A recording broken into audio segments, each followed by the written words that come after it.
going to my mind's going blank now. What's happening? What, I can't remember. I'm gonna lose track. My mind's going blank now. What are you talking about? What the hell's going on here? Where the hell are we? My mind's going blank now. I can't remember. I don't know what the hell he's talking about. What am I doing here? My mind's going blank now. Where am I headed? I keep forgetting I'm president. Where am I? No idea. Last night I was on television. I was on a telephone. Rapidly rising, and with I don't know. COVID has taken more than 100 years. Look, here's lives reflected in the NHEI. America is a nation that can be defined in a single word. I was going to put him in the brigade of Caesar, ill-begotten gains. We interrupt this nonsense to begin our program. Enough of Joe Biden. We've had our fill. Welcome back once again. This is Chris Report, and he assured me that St. Simon's down in Boulders. Folks, this is Chris Wyatt reporting from South Africa.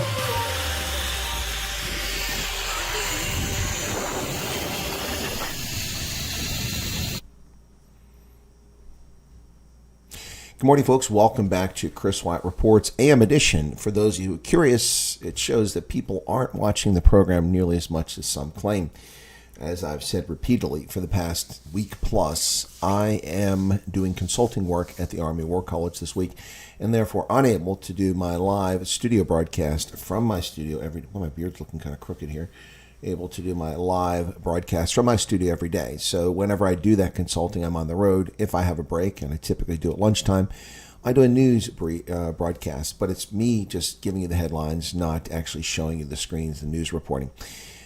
In addition to that, this week, to keep people informed, I've been making a concerted effort to get up at dark 30. As you can see, it's 6:30 in the morning here now, to ensure that I can deliver you a dose of your daily news without the bias, bigotry, and propaganda from the legacy media. So that's what's going on. For those unaware of that, I'm doing that all this week. It's already Wednesday, so we're on hump day. This is halfway through the week, a couple more days coming up. But thanks for being here. Let's see who's in the chat. Smee again is here. Vilma Rasmus, Garrett Gillich, Lord Fenter, Ernst, Diane McMeekin still can't solve that problem. RJ, Bobby B.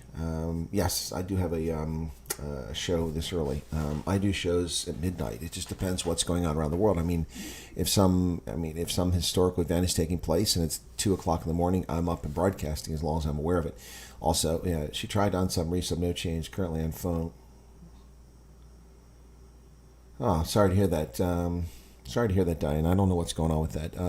YouTube is very strange, to say the very least. Anyway, hopefully it'll come right. The Reddit threads that I've read on that and some of the other comments from others who've had this problem indicate that some people it just goes away. It happens. It's there for a couple months and it goes away. And they've confirmed that they weren't blocked by the channels that they watched, just like we've done with your account. So I really don't know what to say. Mr. Zero Cool says, "Can I please ask, would it be possible to post a video every day of just the news?"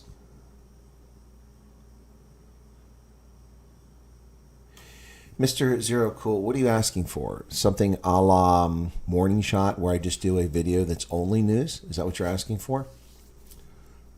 Please be. It is a YouTube problem, Diane. It's definitely not a problem that we've created. Please be more more clear about what you're asking for, Mr. Zero. I don't really understand, because I do a news stream every single day at noon Eastern Standard Time, 6 p.m. South African time, every single day, and I've been doing that for 4 years.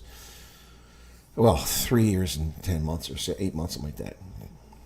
Severe winds in Port Elizabeth. Wow, 70 kilometers per hour. Okay, answers my question of yesterday, why you lost your home. I answered the question yesterday, Robert. You must have left before I answered it. I answered that question yesterday. I haven't lost my home.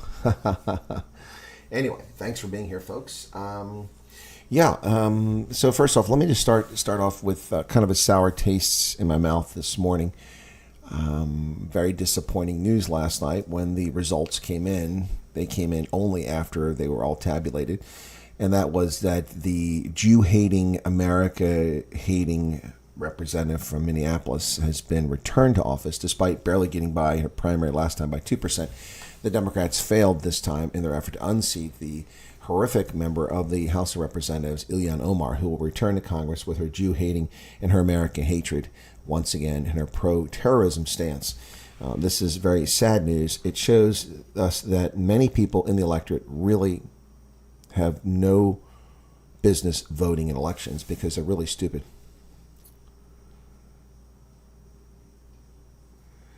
Oh, you want me to just cut? Yeah, the problem with that, Mr. Zero Cool, is then I'll get people accusing me of recycling content. Let me think about that. The problem with that too is that that's a lot of work and a lot of data to upload, because that would be usually it's 45 minutes to an hour of the news. So I got to think about that, and it's time consuming. As it is, I've got multiple platforms to post on, but I appreciate your comment.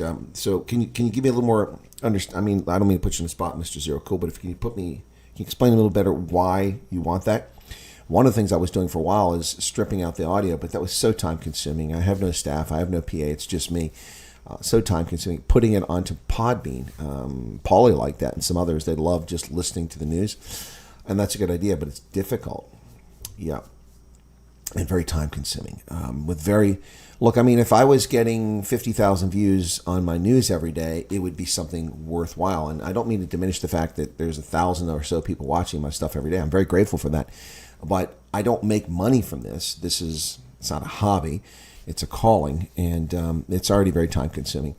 And I'm concerned that if I did that, it would degrade the quality. As it is, I find myself frequently scrambling to make videos about particular topics, trying to make the video. First off, analyze what's going on or project something that's going to be happening.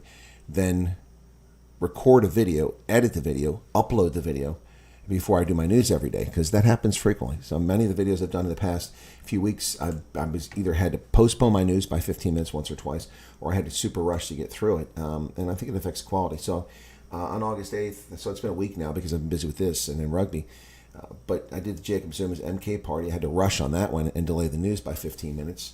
The American Fascist, which only got 336 views. Tim Waltz, that one took some time. There's another Tim Waltz, that only got 500. Then the after school learner abductions, I was surprised nobody wanted to see that. That was that pastor, Boro. The last one that got any traction was the Ramon Cabernac one, Departing Morning Shot. All of those took time.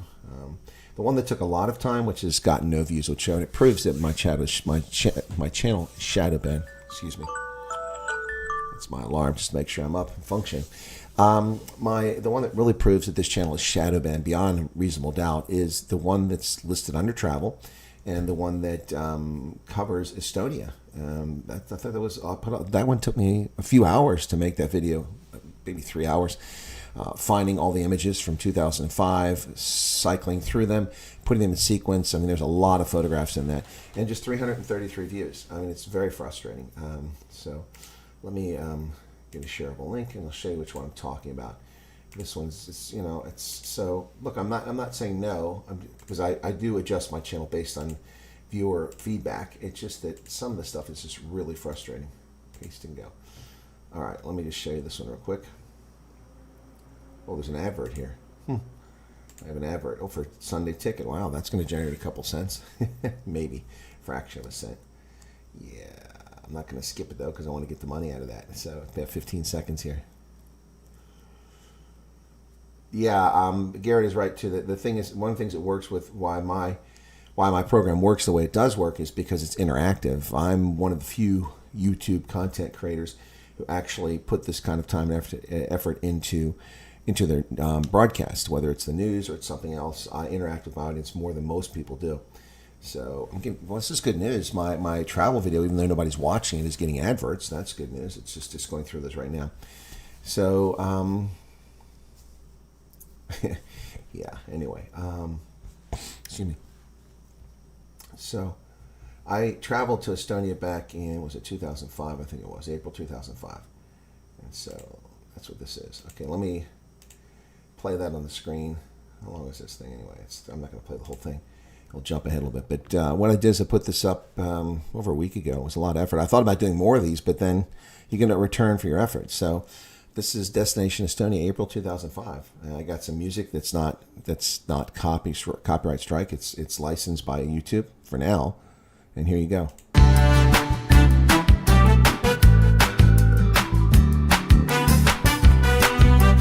Good elevator music.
nobody, but 300 people. Not exactly a return on effort that you wanted to get from something like that. But yeah, that was something I did a while ago. So yeah, the challenge is the interactive part. That's one reason why I never did something like Ramon Kabanak was doing, where he did this little, his 9 to 15 minute thing talking about the news every morning, because I didn't have the viewership. Ever since YouTube censored my original channel and then sent me off to the gulag, and it took 3 years to get just back to 18,000 on this channel, I've never had the level of viewership that I once had. And therefore, it's difficult to devote that kind of time. Plus, remember, I also travel around the world. I'm looking right now. For instance, I'm debating, there is the women's 15, 1, 2, and 3 version going on. One is in Vancouver, which is the one I'd like to go to, but it's too difficult to get to, and I'm not so sure I'm going to do that. 2 is in Cape Town at DHL Greenpoint Stadium and Athlon Stadium. It involves South Africa and New Zealand and others, and that's something I'd like to do as well. It's 2 weeks in late September and early October. I'd be back in time to do my consulting gig here in the U.S., so that's a consideration. And then there is the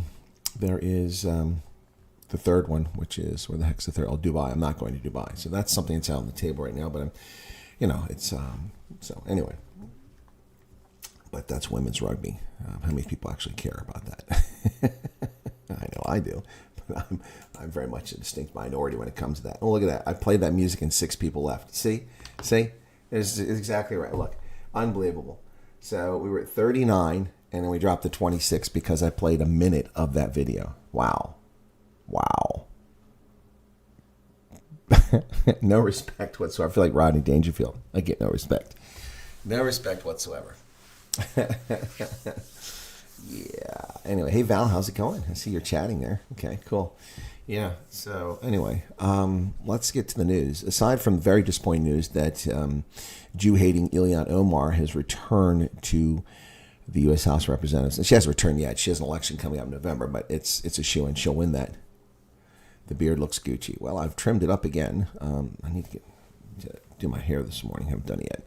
But yeah, so she's back. But aside from that, there is a lawsuit filed in France by Algeria's female boxer who is accusing Twitter and others of cyberbullying. These nuisance lawsuits by people, unbelievable, holding others accountable for this stuff. J.K. Rowling and Elon Musk are mentioned this week in the lawsuit, and they actually say they're actually going to mention Donald Trump, because Donald Trump said he would keep women out of men's sports. What does that have to do with the Algerian boxer? Not a damn thing to do. This is just gratuitous garbage, and it's just lawfare. The law has been contorted to abuse innocent people around the world with unfounded sexual harassment lawsuits, with crimes that have expired, with non-existent crimes, with the overcharging of crimes to put political opponents in prison or to silence their speech.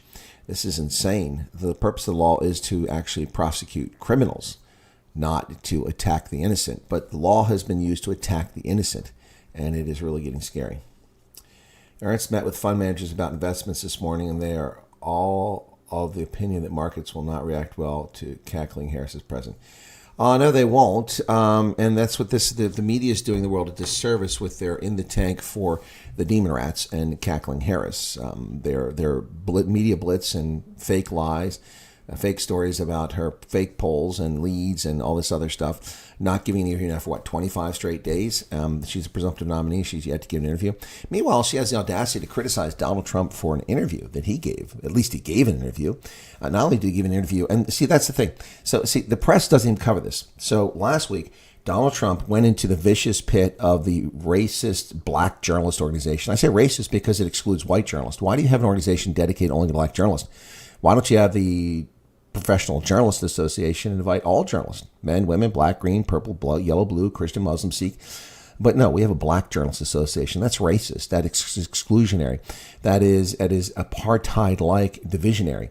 So he goes into this viper's pit there, and the first question he's asked is he's not even greeted. He's treated in a rude fashion. He has to wait nearly an hour because they can't get their act together. And notice how the media attack, and Kamala Harris attacks Donald Trump's live stream, which was the victim of a denial of service attack, a dedicated denial of service attack that nearly shut down the stream. for about an hour, but they completely ignore the fact that at the Black Journalist Organization, those incompetent twits couldn't even figure out how to make Zoom work. And there was a denial of service attack going on because no one would dare attack the Black Racist Journalist Organization. But at that organization, at that meeting, Donald Trump went into the Viper's Pit. He was invited. He went. He answered their questions. He was even set up, and he fell for it with a question about Harris's ethnicity. He should have just said, "What do you care? I don't care. Why are you bringing that up? Why are you race hustling? What do we care about whether she's black or green or purple? How is that germane to the conversation?" That's the answer Donald Trump should have given. But anyway, so he goes into that. He gets no credit for that, while she refuses to do an interview a la Joe Biden hiding in his basement eating chocolate chip ice cream. And then he goes on Elon Musk, and she's like, well, self-obsessed rich guys. I mean, was Donald Trump self-obsessed when he went into a place where he was attacked, rudely attacked, and not even greeted by slimy black journalists? Seriously? I mean, ask yourself that question. And people forget about that already. It's just been a week and people have already forgotten that Donald Trump. So these idiots who actually have the right to vote in this country listen to this garbage from the mainstream media and from the Harris campaign. Oh, look at that. Donald Trump is self-obsessed. Elon Musk. Oh, they're just a bunch of bigots and racists. Oh, they know nothing about climate change. They actually had the most far-ranging and insightful and deep commentary and discussion that anyone's had about policy issues on this election thus far. 2 hours of talking about policy. You don't have to agree with it, but you don't have to be lying, whiny, crybaby little biatches like the campaign, the Harris campaign is, and the media are. Donald Trump, there's no credit given whatsoever for him doing that. Well, Donald Trump is being harassed. Oh, harassed. I got you. Hiding Harris is no position to criticize anyone's media. No, but the media cover it up. They just report gleefully on it. I mean, the USA Today ran this article, all these op-ed pieces. And the even more disturbing part about this is the fascist totalitarian political commissar, Thierry Breton from Paris, threatening X before Trump even went on, accusing Trump of misinformation and disinformation. The same thing from a fake journalist who actually has White House press credentials. I'm going to apply for White House press credentials. I mean, it's ridiculous to give it to asswipes like that, who comes out there and plays the role of political activist and not journalist. And then, of course, Karine Jean-Pierre goes along with it. She'd love to go along with that.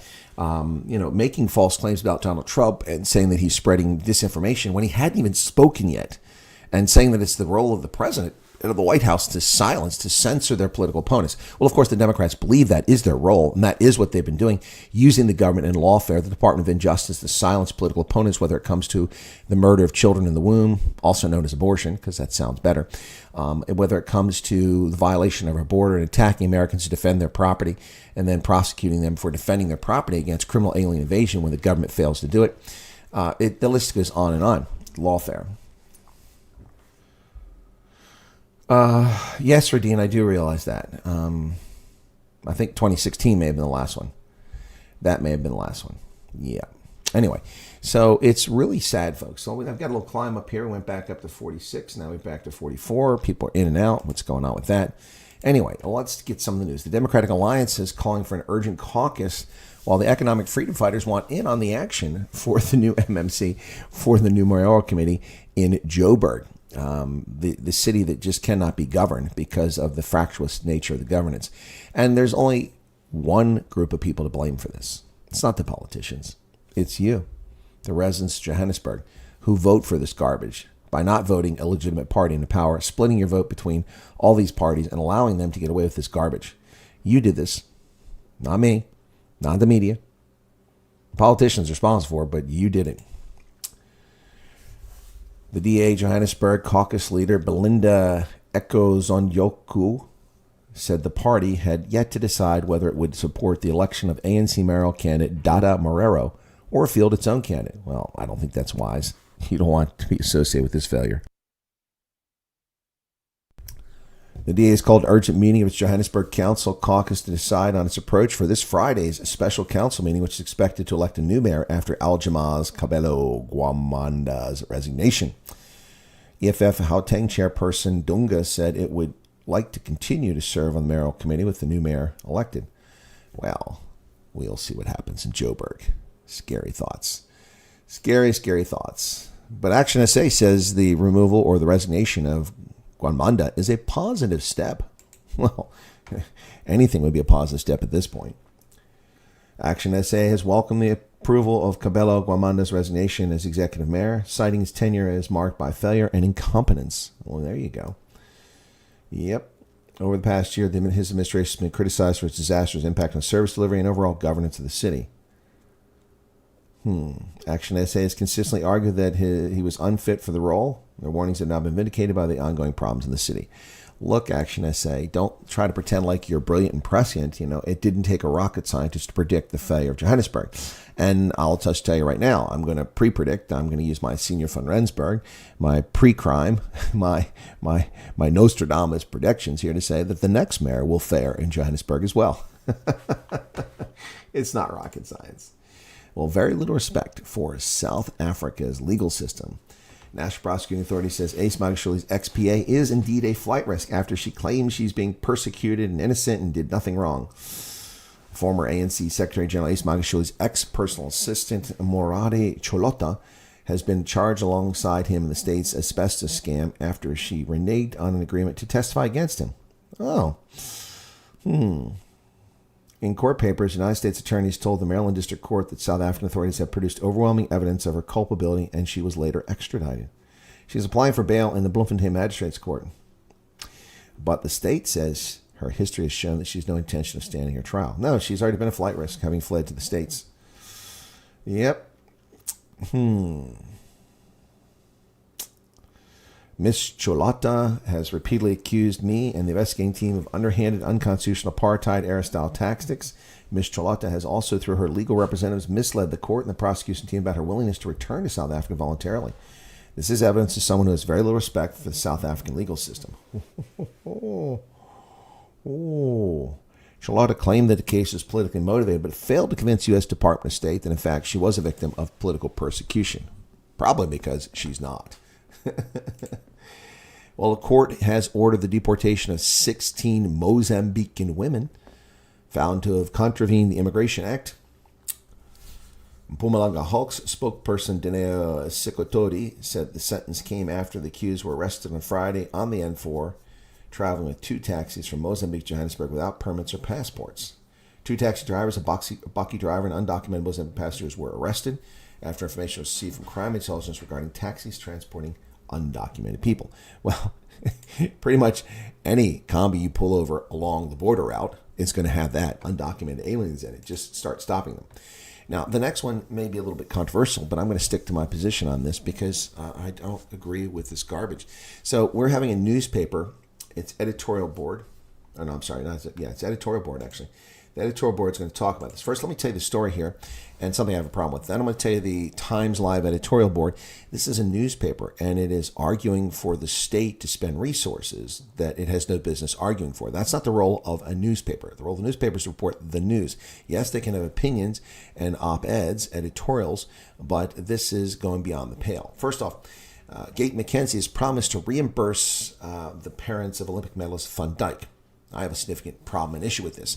It is not the role of the taxpayer to pay the personal expenses of athletes' families to travel to the Olympics Games or to travel to the Rugby World Cup or the Cricket World Cup. By the way, cricket will be back in the Olympics for the first time in over a century in Los Angeles. If you didn't know that, breakdancing is out. There's no more breaking in the Olympics after just an abysmal one-time appearance, and cricket will make its return. I'm guessing they're one-day international sort of crickets, not these or T20s.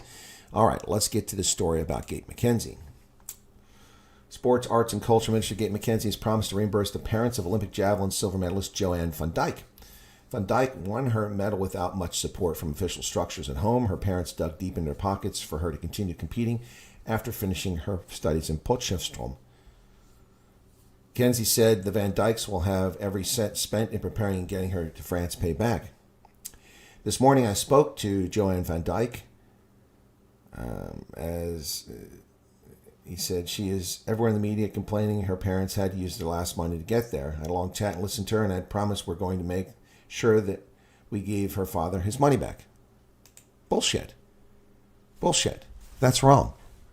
Why should you pay for Van Dijk to go earn an Olympic medal?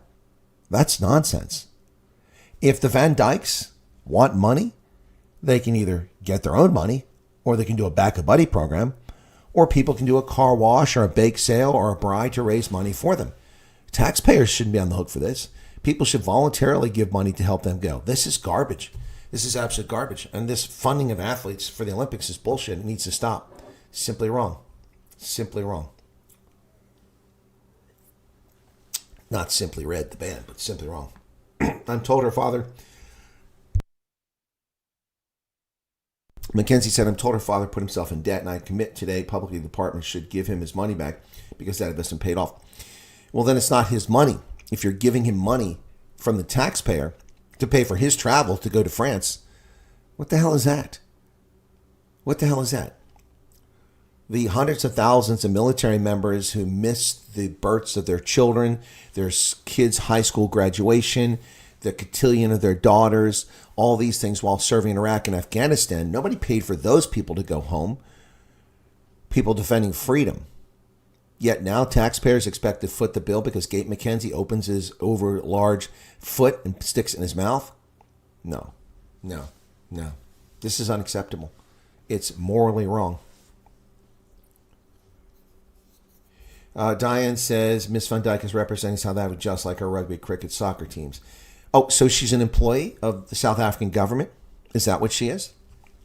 Are the rugby, cricket, and soccer teams employees of the South African government? No, they're not. They're private organizations, not-for-profit organizations. They shouldn't be funded by taxpayers, ever. If they can't sustain themselves, then they shouldn't exist. Done and dusted.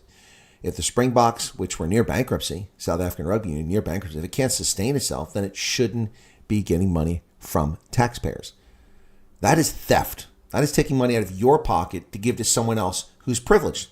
I don't care how many sacrifices someone makes to be a javelin thrower or to be a rower or to be a male boxer in a female ring or a female in a male ring or whatever it is you do.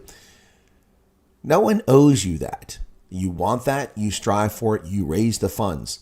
Now, Olympic committees, which are private organizations, raise money through corporate sponsorship, and that's how this should be handled, or through private donations. It is wrong. See, this is what's wrong with the world. So people actually think it's the role of government, of idiots who can't succeed anything else other than being a popularity contest or being loyal to a political party, which contorts an election and gets appointed to a position in South Africa and elected here. And that makes them an expert. That makes them geniuses in deciding how much money they steal from your pocket to give to someone else. No. It is not the role of government. The fact that South Africa has a sports minister is asinine. The fact that any country has a sports minister is asinine. It's not the role of government to do that. Sorry. Like I said, this may be controversial, but I'm sticking to my position on this. Exactly. What happened to fundraisers, willing donations? I mean, have they not heard of Back a Buddy? You know, the fraudulent website that shut down Ronaldo's campaign? What a bunch of scumbags because they're political wusses and cowards. They shut down Ronaldo's campaign. There was nothing wrong with Ronaldo's campaign raising money to defend himself. This is what the left does. They attack you, then they shut down the structures for you to defend yourself to make it impossible. You know, Donald Trump spent $15 million in legal fees to defend himself over a case that should never have been filed. In the Jack Smith case and the classified documents case, $15 million in legal expenses for that case alone. None of us have that kind of money to defend ourselves when they come after us. And athletes should be raising their own money. So this is the editorial from the Times Live, and I disagree with this completely. Let's just go ahead and talk about it. It's time government looked into proper support athletes. Why? Why, Times Live? The Times Live Premium Editorial Board. Financial rewards from the government for athletes and sports teams generally do not stir controversy so much as they do excitement from the public. Bullshit. Who says they don't stir controversy? So because your kid got to go to the Olympics, mine didn't. Well, mine didn't get any financial support, so why don't you support all the kids? Ridiculous. Now, there are always plenty of speeches and grandiose gesture-making when triumphant sports people return from global exploits that bring this country glory. Such was the case in 2024 Paris Olympics silver and gold swimming medalist Tatiana Schumacher-Smith and two of the men's 4x100 relay silver team when they touched down OR Tambo. Sports Minister Gabe McKenzie, like his predecessors, made promises of financial remuneration for all the Paris medalists, though he did not go into detail. He promised to pay the full expenses of the parents of javelin silver medalist Joanne Van Dyke. Yeah, financial rewards from the government for athletes and sports teams generally do not stir controversy so much as to do excitement from the public. Bullshit. Bullshit. You think people want to pay for Mama Joy and want to pay for athletes to have a privileged life? I don't think so. Yeah, often they are presented as rewards for hard and unforgiving work from members of teams such as Banyana Banyana and the women's Proteas and participants from the minor sports outside South Africa's financially wealthy Big Three, football, rugby, and cricket, who made less money from the sports than they deserved. They made less money from the sports than they deserved. Really? So you participate in a bogus sport like breakdancing and you got less money than you deserved? No, that's nonsense. That's an opinion from, and it's listed as an opinion. I'll give them credit for the Times Live, but I don't agree with that opinion at all. It is not the purpose. There's another glaring issue here has not been addressed at government level for over 30 years of democracy, which goes hand in hand with the topic of support, is that with its resource, South Africa could and should be able to produce more medal winners at the Olympics. Where does support for athletes go hand in hand with democracy? That has nothing to do with democracy. Do you see how people conflate these? And the public will lap this up because they're uninformed twits. People actually think it's the role of government to do this. It's the role of government to hand out SASA grants. It's the role of government to provide welfare. No, it's not. It's not. That's the role of your local community. That was the secret to America's success. We weren't a welfare state. And when people were suffering, local communities, churches were the ones involved. Civic groups raised funds, food banks to help those who are less fortunate. And that's a generous term, less fortunate. Very few people are actually less fortunate. Most people are simply less accomplished or less driven. Val says, I read what Gayton said and just shook my head. Is there that much available money? Exactly. Is there not more pressing needs in South Africa? Why do you have to have national health insurance? Stop wasting money on athletes. Let the athletes raise their own damn money. Let the sports federations raise their own damn money. Let the South African Olympic Committee do its frickin' job. I'll tell you, the U.S. Olympic Committee is not short for funds. They get money from all over, from corporate sponsors, and then they sell the advertising. They sell the rights. They license the rights to manufacture, make money off the kit. If South Africa's sport is so important in javelin tossing, then why doesn't the South African Olympic Committee raise this money? Yep, a republic if you can keep it. So I disagree with that entirely. Well, Botswana filled the stadium in Gaborone when its Olympic gold medalist Letsitsi Tebogo returned to Gaborone. Exciting times. Tens of thousands of people packed the stadium in Botswana to welcome sprinter Letsitsi Tebogo with his country's first ever Olympic gold medal. Rapturous supporters waved the country's blue and black national flag. BBC, the flag is not blue and black. It's blue, black, and white, just to make that clear. As the Olympic team touched down in the capital. The athletes paraded around the national stadium on a rooftop bus, waving at fans, enjoying a half-day holiday declared by President Masisi to celebrate the return. The 21-year-old became the first African to win the men's 200-meter when he stormed past Americans Kenny Bednarik and COVID and asthma-stricken Noah Lyles on August 8th. He set an African record. Yep. He also gained a silver in the 4x100 men's relay, boasting Botswana's total Olympic medal tally to 4, which is the best they've ever done. Yep, of course, Nigel Amos got Botswana's first ever Olympic medal in the 2012 London Olympics in the 1500, I believe it was. It was an incredible race, but he finished well behind Mohamed Farah, who won that race outright. So, there's just one problem I have with this. So President Mokwetsi Masisi exhibited some of his own moves, dancing on the tarmac, as an aide, held an umbrella for him. And this is the privileged nonsense of African fascist dictators. Look at that. King Masisi has someone holding an umbrella for him. Holding an umbrella for him. Seriously? Do the military standing there in parade have someone holding an umbrella for them? Does the lady standing there have someone holding an umbrella for her? No. Masisi, like a monarch, has someone holding an umbrella for him. This is ridiculous. This is a problem with African politicians. Hold your own umbrella, you arrogant, privileged turd. Wow. Well, with news of this past week saw the passing of two noted figures in Botswana history, one of which, of course, is Isaac Kosi, the former colonel from Botswana Defense Force, close ally of Ian Khama, and the founder of the Director of Intelligence and Security, or DIS, the first national intelligence agency in the history of Botswana. Isaac Kosi has passed away at the age of 71, and this was followed closely by, or just prior to that, by the passing of former Botswana ambassador to London for over 2.5 decades, a Blackbeard who also passed away at the age of 71. Ian Khama was surprised by the passing, as were many Botswana. Former President Ian Khama has written a heartfelt tribute to his late friend and founder of Director of Intelligence Security, Dr. Isaac Kosi. He passed away at the age of 71, allegedly at a private hospital in Gaborone after having surgery. Through a statement this morning on his official Facebook account, former president, who is in self-imposed exile, stated that he was shocked to learn of the passing of former DIS boss. I woke up yesterday morning to the tragic news that my friend and colleague Isaac Kosi had passed away.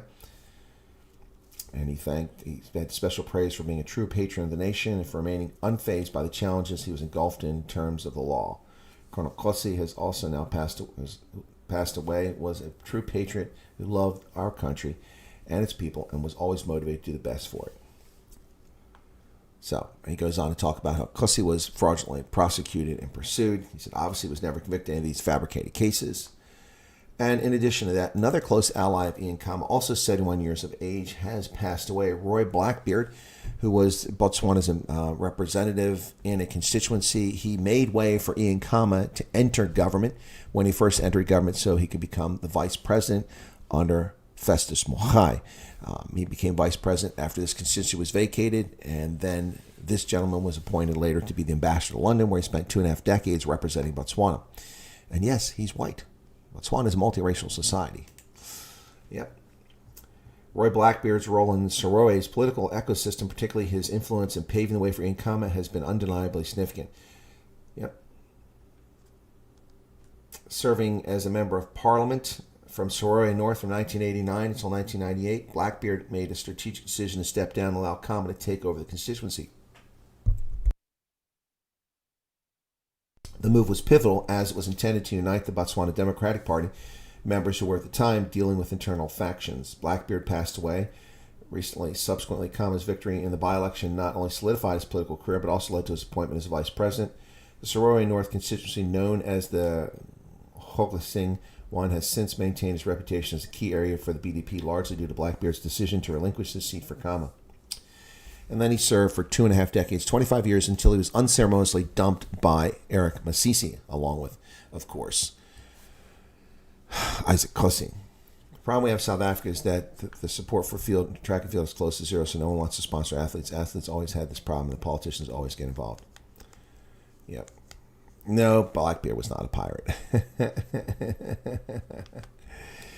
Yeah. Anyway.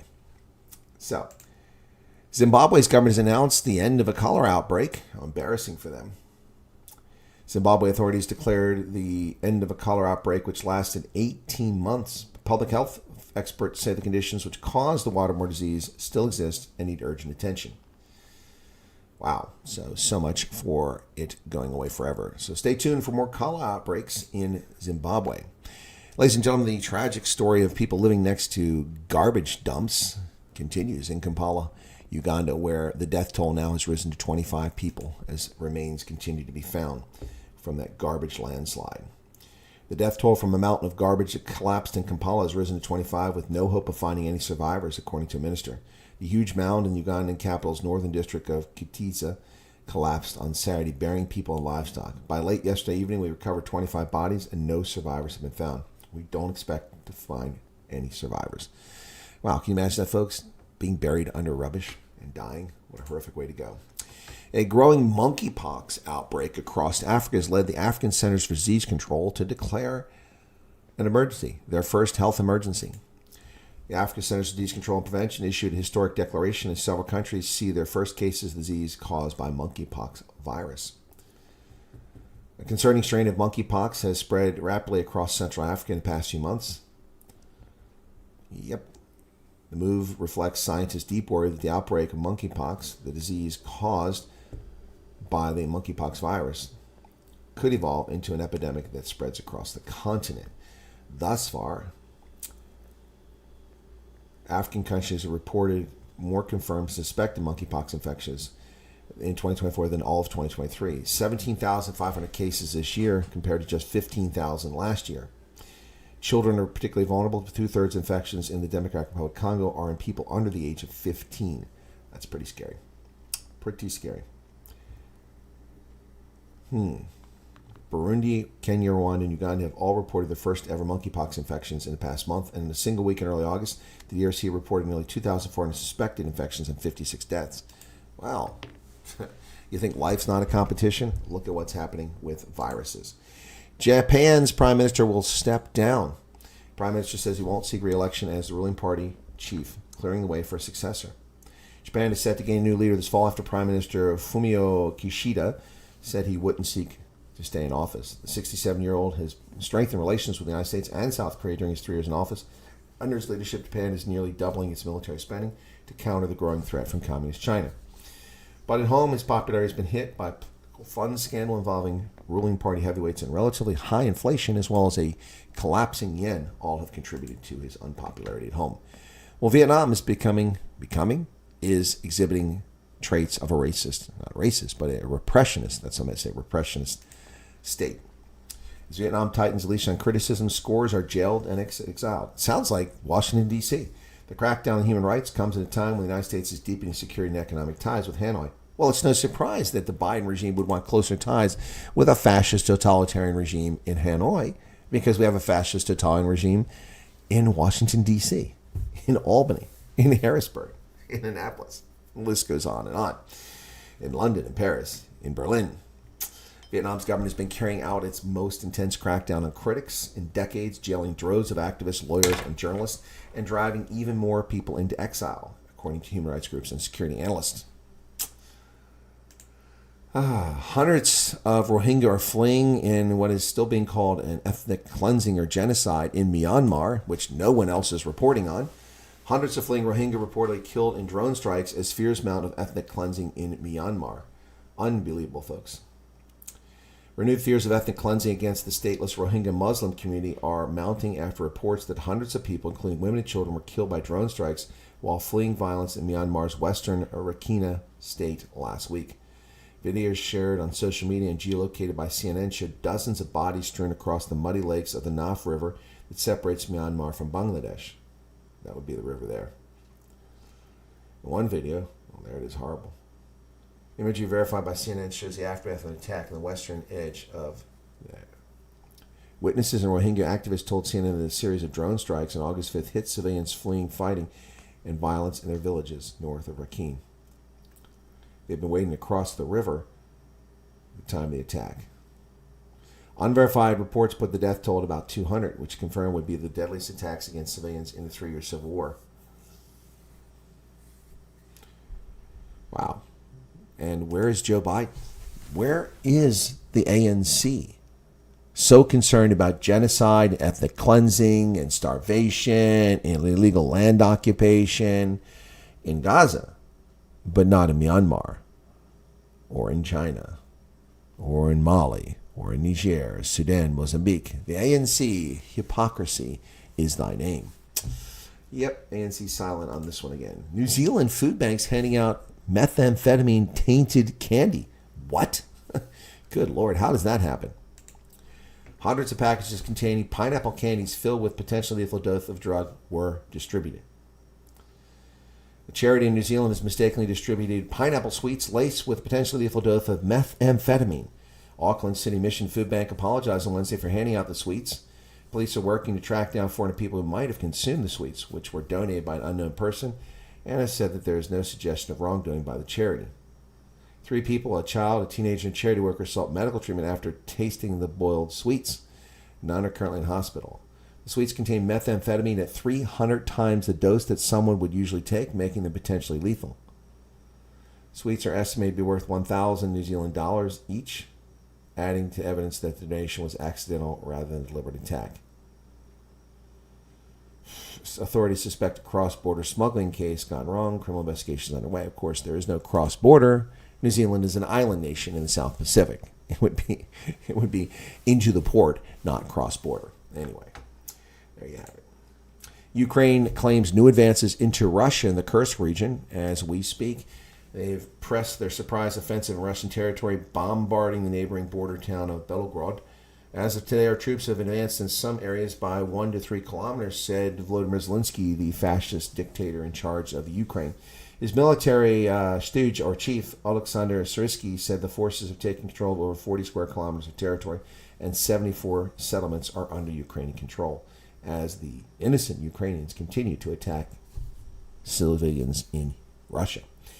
Situation in the Belgorod region remains extremely difficult and tense due to the shellings from Ukrainian armed forces. Houses are destroyed, civilians died or injured, according to Belgorod Governor Vashetsky Gladov on Telegram. A state of emergency will be introduced on the regional level, followed by a request to the governmental commission to declare a federal state of emergency.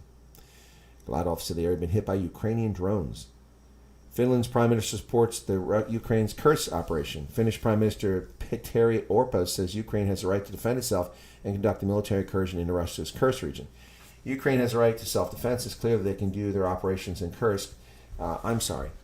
How exactly is that self-defense? So then it was perfectly okay for us to invade Afghanistan. That was self-defense. But we were criticized for going to Afghanistan, going after the Taliban. Finnish Prime Minister putting his foot in his mouth. Well, Russia's Belgorod border region crisis. The region declares emergency after Ukraine's incursion. The Russian border region of Belgorod declared emergency on Wednesday after new attacks by Ukrainian forces, with Kiev claiming control of hundreds of square miles of Russian territory after its rare cross-border incursion. If the Russians are smart, they'll do a pincer movement on the east and west side, cutting off Ukrainian forces and then annihilate them inside that pocket. That's what they should do. But the Russians aren't that bright. According to Variety, a media publication for Hollywood, J.K. Rowling and Elon Musk are named in a cyberbullying lawsuit filed by Algerian boxer Iman Khalif after the Olympic win.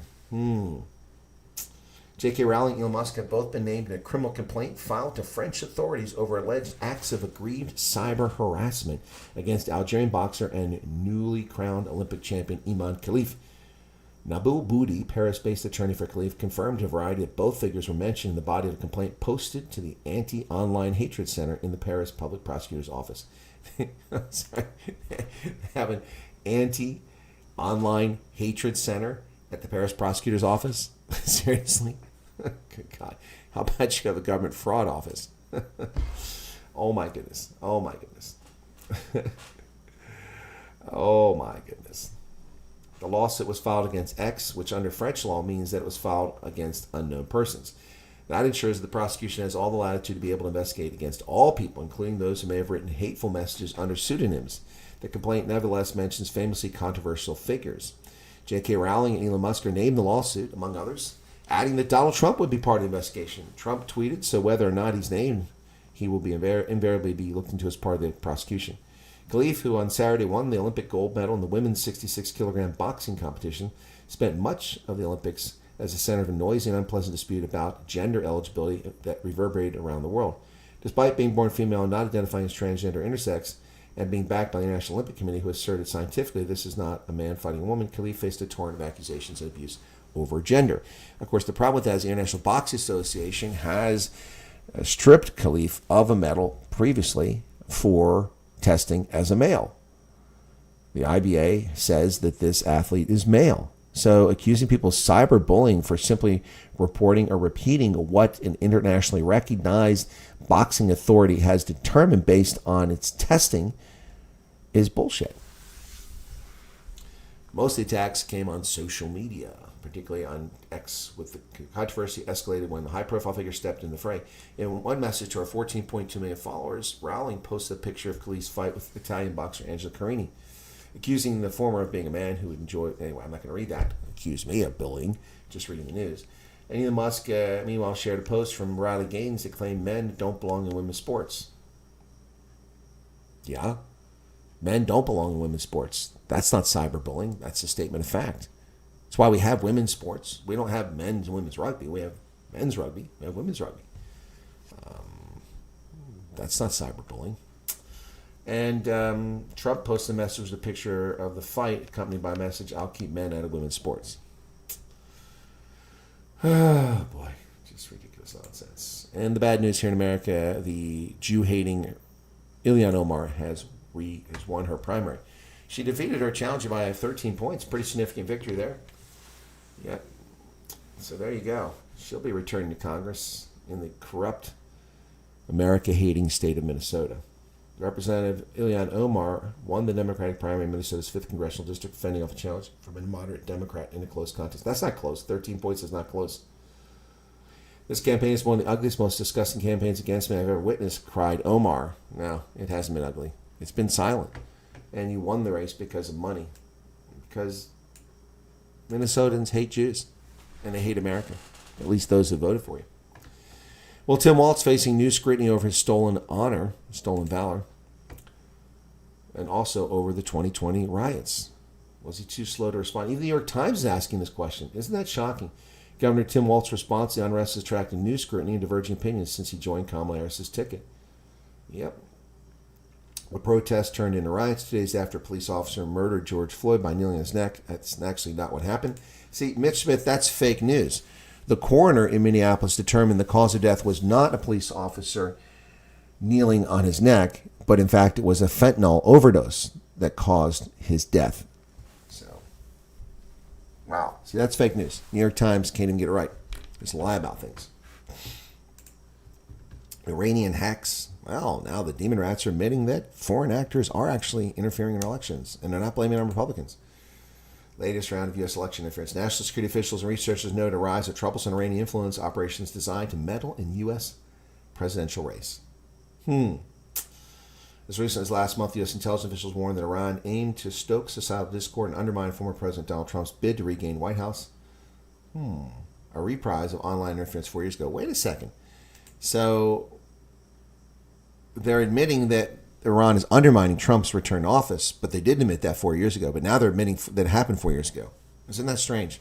Isn't that funny? How they cried their candidate was undermined by it when it's actually the Republican. Well, the Democratic National Convention is next week, and oh, we're not excited. Timmy Walz and Kamala Harris, two of the worst candidates in the history of this republic. Unbelievable. Well, it's taking place the 19th, the 22nd. At the United Center in Chicago and McCormick Place. And lots of evil people will be there.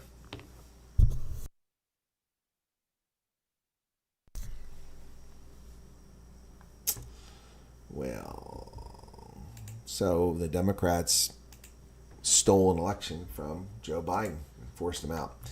U.S. Army analyst pleads guilty to selling secrets to China. Another scumbag who's betrayed our country. Death penalty. U.S. Army intelligence analyst pled guilty to charges of conspiring to sell military secrets to China. Corbijn Schultz was charged in March with conspiracy to disclose national defense information, exporting defense articles and technical data without a license, and bribery of a public official. By the way, none of those charges involve classified documents. You can betray the country by simply giving unclassified information, which is what happened here.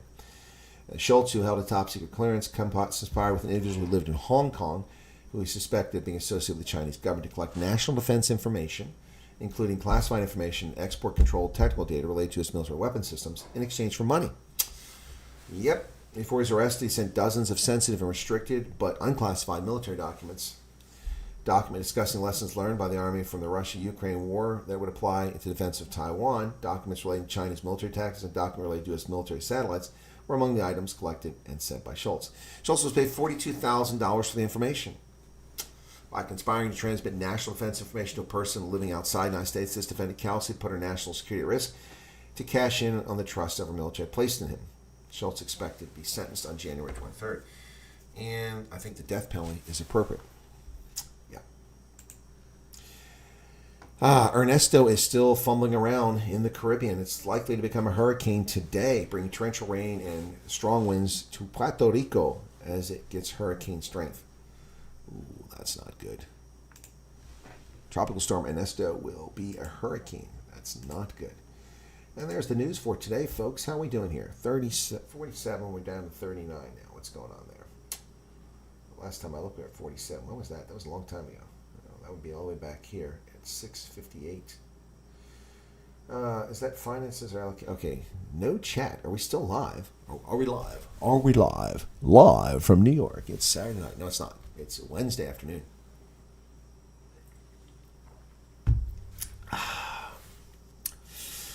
Is that finances allocated for sport? cholera in this day and age. Agreed. This is a disease of filth. Should not be happening. Squash club, paid for by members, was taken away by the Edenville municipality, is now a dilapidated ruin for vagrants. Yeah, see, there you go, Garrett. There you go. That's government getting involved in sport. Why will Hemingway be turning in his grave? What would he be turning about? Please share, Garrett. Yeah, anyway, there you have it, folks. Wow. Just another day in batshit crazy world, as Katie Hopkins would call it. Absolutely crazy nonsense going on. It's something else, to say the least. Michelle Fundamental says, hello for the office, sir. For the office? You mean from the office? I'm at home. I'll be headed out to the office here shortly. Yeah, some much-needed coin being earned this week.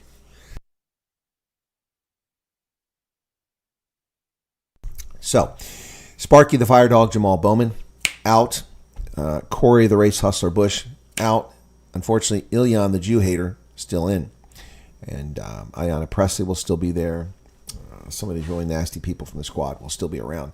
And that's unfortunate. They're really horrific people. So anyway. But thanks for joining me this morning, folks. I hope that this news has been interesting, to say the least. I do want to record a video. I'll see if I do that after this. Just really putting together what I read yesterday, the statement I read about Elon Musk and Donald Trump. That's fascinating. And that story's already dead. That's already disappeared from the news stream. They're not even talking about it. Let me look and see if I can find something on Elon Musk, Trump and Musk. There'll be stories, but it's not really something that people are talking about. The UAW files a labor charge against Donald Trump and Elon Musk after threatening workers in an X interview. This is, you can't make this stuff up. Trump rambles and slurs his way through Elon Musk interview. It was an unmitigated disaster, says USA Today. What a joke. My goodness. Let's see what the Hill says. 5 takeaways.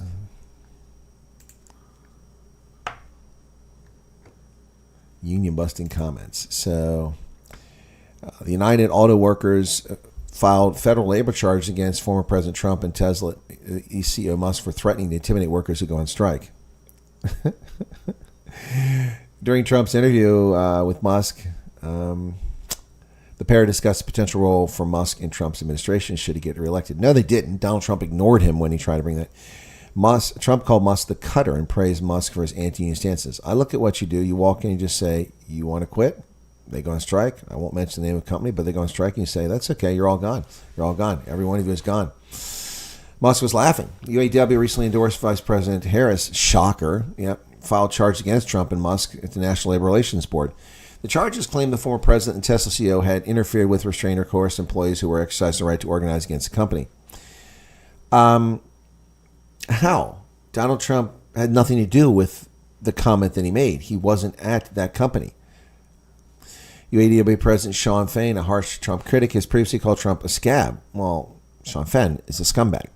He praised President Biden for joining a picket line last year when UAW struck General Motors, Ford, and Stellantis all at once. When we say Donald Trump is a scab, this is what we mean. Both Trump and Musk want working class people to sit down and shut up, and they laugh about it openly. It's disgusting, illegal, and totally predictable. It's not illegal. It's not illegal. There's no crime being committed here. They thumb their nose at labor law, and there has got to come a reckoning. How are they thumbing their nose at labor law? There is no labor law being thumbed.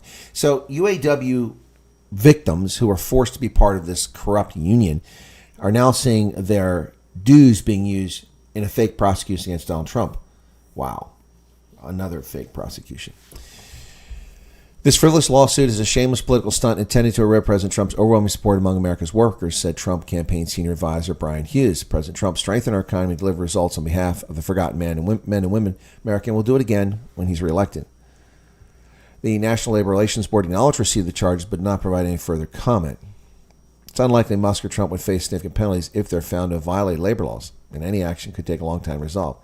First, the National Labor Relations Board will investigate the UAW's charges, a waste of time. If it believes Trump and Musk are in the wrong, which they're not, the National Labor Relations Board could attempt to help settle the case, but could also sue Trump and Musk on behalf of the UAW. So the government will act on behalf of a union. That's bullshit. Even then, if the judge finds Trump and Musk violated, would typically order Trump and Musk to stop the behavior and make an employee that were wrongfully terminated whole. Trump didn't terminate any employees. This is just ludicrous. It's not clear that Trump was referencing any specific workers Musk fired for organizing his company. Workers have attempted to organize Tesla several times. Wow. Unbelievable. This is the garbage that goes on. Unbelievable. Well, Trump returned to Twitter. He's back on it. He avoided any major missteps in the event. And another Twitter event plagued by tech problems. Well, this one, of course, the reason that they were plagued by tech problems is because they were the victims of a coordinated denial of service attack, DDoS, denial of service attack. Oh my goodness, what are we going to do here? Just guessing at the rugby here for New Zealand. Canterbury, Tasman, Tasman. So Hawke's Bay and Southland, Hawke's Bay. They have plenty. Wellington, Taranaki, I'll go Wellington. No idea. I'm not watching the Bunnings NPC. Don't watch that. Oh my goodness. I got a Curry Cup pick I haven't made. Which one? Oh, I made any of my Curry Cup picks. So Pumas, Bulls. I'm going to go with Bulls, even though it's on the road. Bulls by, we'll go with 11. Lions, Province, Lions. Cheetahs, Sharks, Cheetahs. Griffins, Griquas, Griffins. And there it is. That takes care of those picks. And that takes care of all my picks on a rugby championship. I got to pick that one too. So let's go. New Zealand, Argentina. Let's pick New Zealand by 7. Australia, South Africa by 15. I hope I'm right. I usually don't pick that big a margin. Okay, that takes care of all of my picks for Super Brew. Cool. You guys are with me. You heard me pick them. There you go. All done. So that takes care of this weekend. Right. So, anyway, the frivolous lawsuit. Yes, Ernest Hemingway lived in the Bahamas. Have a good day, Bobby B. John Jarvis says, can you not schedule streams the day before? No, I can't, John, because I can't know for sure. So, for instance, yesterday, because of my work schedule, I had to coordinate my appearance on Megaphone. So we normally broadcast later in the day on Tuesday. We do a recorded interview on Megaphone early in the day. I had to do that yesterday, and I had to coordinate that. And that time was not coordinated until I got up in the morning. We were still coordinating it. And so we originally were going to try to do it at 8 a.m. my time, but that was too late. I couldn't get to work in time.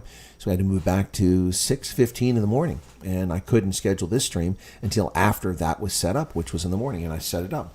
No, I can't. I apologize for that, John, but there's not much I can do about that.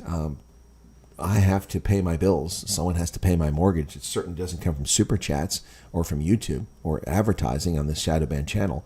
I have bills to pay. I have credit card bills. I have a water bill. I have a gas bill. I have an electric bill.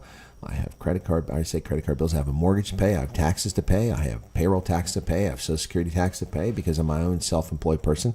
So my tax bill is twice what it is for people who work for employers. So I've got all those, plus petrol. I've got to eat, got to pay for insurance. My car, got to pay for car fees. Money's got to come from somewhere, and so I need the consulting gig, so I have to do that. This is not a hemp shirt. Not even a hemp shirt. This is a K-Way shirt. Where's it at? There it is, K-Way. You can see the K-Way right there. It's K-Way. It's not hemp. No, this is plastic. Thank you, Vilma. Appreciate you being here. Okay. Yeah, sorry, John. If I commit to it and then I don't show up because something comes up. This morning I also had to do something. I had to do some work for the Veterans of Foreign Wars, which kept me busy in the morning, and I couldn't do this broadcast until after I finished that. So, yep. I will have a noontime broadcast. I don't know what time that'll be. I'll do my best to make it at noon, which is 6 p.m. South African time, but it hinges on when I can break free from my consulting. Oh, gotcha, Michael. Oh, well, hemp is the same. It's a similar word in German. Okay, gotcha. It's not a T-shirt. It's but yeah, it is very South African. Sorry. Oh, gotcha. Okay, Michelle. Well, I would see that's the problem. Language. I thought you were saying hemp, as in like weed. You were talking about the Afrikaans word for shirt. Gotcha. Yeah, Afrikaans German has hemp for shirt as well. That's hemp. Yep. Well, that's interesting. I gotcha, Michelle. Thanks. I'm sorry for the confusion on my part. I was a little lost on where you're going with that, but now I get it. Anyway, boy, I collected my mail yesterday. I have a lot of mail that I had not collected for a few weeks, and very frustrating thing. So my mortgage company sent me a letter, once again accusing me of not having homeowners insurance. I have a mortgage, and therefore I'm obliged. So the money, I don't even pay it. It comes out of my mortgage payment every month. It goes into an escrow account. The mortgage company pays that. This scumbag company that you can't even talk to, who bought my loan last year, they have horrible ratings from people with a Better Business Bureau, and you can't talk to them. They never answer the phone. You have to go through menu after menu. So anyway, last month they sent me a letter saying that I had no insurance on my home, which is bullshit. My homeowner's policy started on the day that my loan went into effect to purchase the home, which was on the 17th of July. So I've had the house for years, and it's paid up. They take it out once a year. They take it out at the beginning of July to cover it for the next year. And on July 3rd, this lender sent me a letter saying that I was going to have to pay like $4,800 a year in homeowners insurance, which is 2.5 times what I pay. And that's already twice what I pay. So that would be almost 5 times, almost 5 times what I was paying for my homeowners insurance when I moved in, because I don't have homeowners insurance. They're going to give me a policy. And that's bullshit. I have a policy. So I tried to contact them, and I couldn't contact them. They sent the letter on July 3rd telling me I had no coverage. But that's bullshit. My coverage runs through July 17th, and it renews on July 17th for the next year. And they should know this. They have the information. They have the insurance company. They are responsible for sending the payment, not me. It's not my responsibility. I can't do that. That's why they take it to my escrow account. So that was on July 3rd. Only for me to find out later on that on July 2nd, they took the money out of my account and paid for my insurance for the coming year. But what they're claiming is that my policy ended. Who gets a policy for 11 months and 13 days? Who does that? Your policy is either for a month, a quarter, or a year, not 11 months and 13 days. So they fraudulently claimed that I no longer had a policy in effect on July 1st, which I did until July 17th. And on July 2nd, they took the escrow money and paid my insurance company. Now, I had no way of finding this out because their documents didn't tell me this. Their website wasn't updated. I go into my account. There's no pay. It's not there. It's unclear. So I found out about this around the 12th or 13th. I didn't know this because I went and collected my mail because it goes to Carlisle, and I picked it up and it said you don't have home insurance, and we're going to have to charge you this insurance. What the hell is this? I tried contacting. I couldn't reach them. Only for me to contact my insurance company and say, wait a second, did you cancel my policy? Is it gone? It wasn't lapsed. It was paid up through July 17th. They said, no, sir, your policy's in effect. I said, well, what's going on here? And they said, well, I don't know. I said, well, how do I find a letter to prove my insurance? They told me where to find it. I downloaded the letter proving the policy was in effect. And I said, have you received a payment? Because I didn't know the payment was hundreds of dollars more than I paid last year. And I'm like, oh, did you receive a payment? Because I saw in my escrow account that $1,700 was gone. And it said on July 2nd. Now it had shown up there.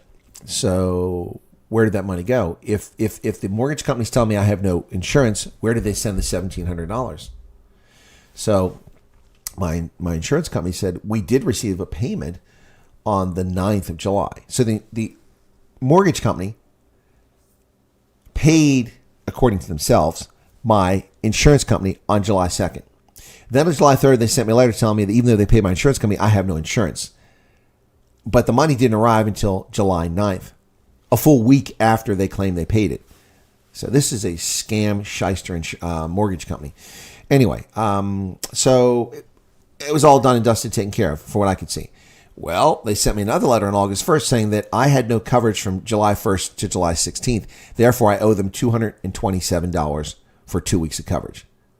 So that's $450 a month of insurance. That's over $5,000 a year. What the hell? Well, Arctic, Omar won because Jewish lobby groups didn't go after her. Well, Arctic, how's it work college? It's okay. I'm not really doing in the education part. I'm doing the exercise place. I prefer the education. Yep. Goal with Roger Moore. Okay. Yeah, someone mentioned that movie yesterday. So, anyway. Don't worry about being late, Brian. It's as John Jarvis was asking me to set a time for this, but I can't. There's only 2 more days of this. That's tomorrow and Friday. So, just be on the lookout for it.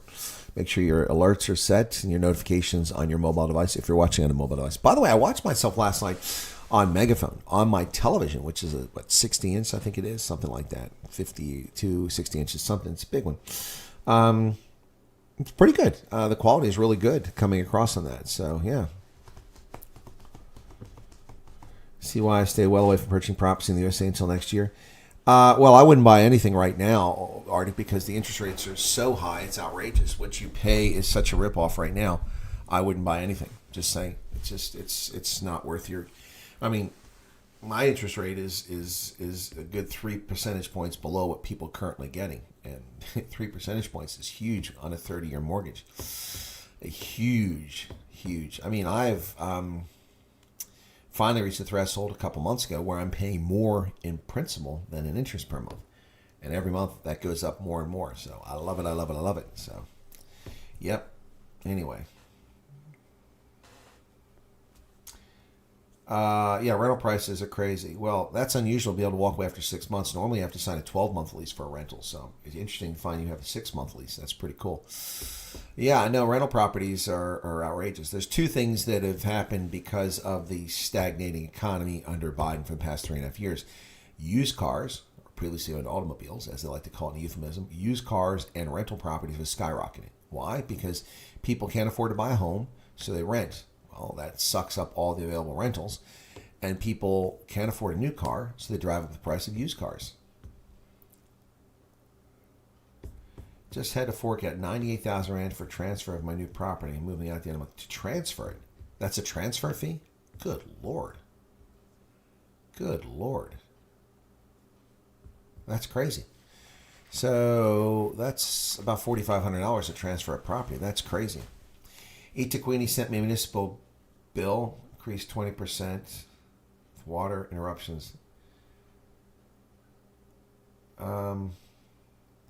Why are you getting a bill from Gauteng? You live in the Western Cape. From KZN. Why is Itaquini sending you a bill? They're in KZN. You're in the Western Cape. I don't understand that. Transfer and tax. That's ridiculous, Aaron. That's absolutely ridiculous. No, the government steals. They just make it impossible for people to do things. They just tack it on to the bill for the buyer or the seller. It's terrible. It's absolutely terrible. I don't watch Redacting. I don't get the appeal, man. You guys are welcome to watch it. I try watching it. That's that couple, isn't it? They don't make any sense. I'm not impressed by them. He's kind of boring and she's not interesting, so I don't get it. Oh, I have a house there. Gotcha, Garrett. Gotcha. Okay, gotcha. Okay. Didn't know you had that. Municipal bill increased 20% water interruptions. Yeah, no, South Africa. That's why government shouldn't be involved in this. Shouldn't be involved in it whatsoever. It's just ridiculous. Anyway, all right, folks. Love to go a little bit longer, but I'm gonna go get a shower and then get dressed and hit the road and go do my consulting for the day. Things may be a bit shorter day today, which is good. I've got some other things I got to take care of. Sneaky price hike, yeah. No, probably, Val. Probably was a sneaky one. So, anyway, thanks for being in here. Thanks for the suggestions I got earlier. The Crypto Noob, time for a haircut. Yeah, it's long past the time for a haircut and also time for clean shaving. Oh, boy, a few people would like that. Yeah. I'm going to have to start watching. You guys seem to be enjoying it. Okay. So, Keith, why are you putting a question mark at the end of that? Anyway. Cheers, everybody. Thanks for being here. We'll catch you later on. Appreciate it. From the mobile edition coming later on if things go well. Thank you so much. Cheers. Cheers.